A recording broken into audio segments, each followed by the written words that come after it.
لاکھوں درود ان پر جن کی بدولت رحمان ملا، قرآن ملا، ایمان ملا۔ الفاظ کی چوٹ جسم کی چوٹ سے زیادہ گہری ہوتی ہے۔ ہم کسی کو زبردستی اپنے لیے مخلص نہیں کر سکتے۔ زیادہ سوچنا انسان کو ختم کر دیتا ہے۔ بس دعا کرو اور اللہ پر چھوڑ دو۔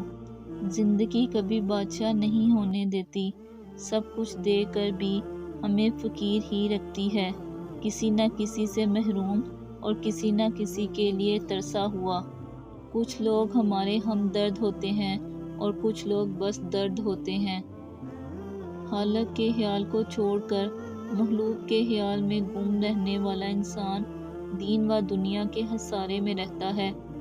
جن کی مائیں زندہ ہیں اللہ ان کی عمر لمبی کرے، جن کی مائیں بیمار ہیں اللہ انہیں صحت دے، جن مسلمان کی مائیں فوت ہو چکی ہیں اللہ انہیں جنت میں جگہ دے، آمین۔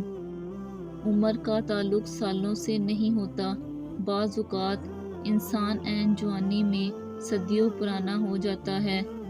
گھر چھوٹا ہو یا بڑا، مٹھاس نہ ہو تو انسان تو کیا چونٹیاں بھی نہیں آتی۔ زندگی تب خوبصورت لگتی ہے جب کسی کے چہرے پر مسکراہٹ ہو اور وجہ آپ ہوں۔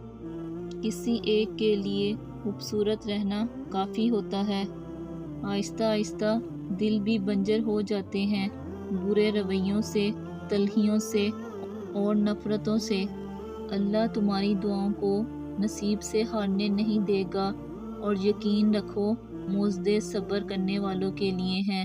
ایک حد کے بعد تو انسان سب کچھ چھوڑ دیتا ہے، روٹھنا، شکایت اور گلے شکوے کرنا، اور پھر دل تو ایسا ہو جاتا ہے کوئی بات کرے تو ٹھیک، نہ کرے تو بھی ٹھیک۔ حقیقت تو یہ ہے کہ اللہ کے سوا ہر سہارا کمزور اور عارضی ہے۔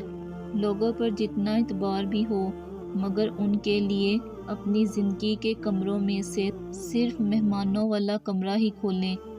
ساری عمر کسی کے ساتھ کتنا ہی اچھا کر لو، لیکن کسی مجبوری میں کسی ایک بات پر ساتھ نہ دے سکو تو ساری اچھائیاں کنویں میں گر جاتی ہیں۔ غرور کس چیز پر؟ دنیا کے سارے راستے قبرستان کی طرف جاتے ہیں، چاہے وہ امیر کے محل سے نکلتے ہوں یا غریب کی جھونپڑی سے۔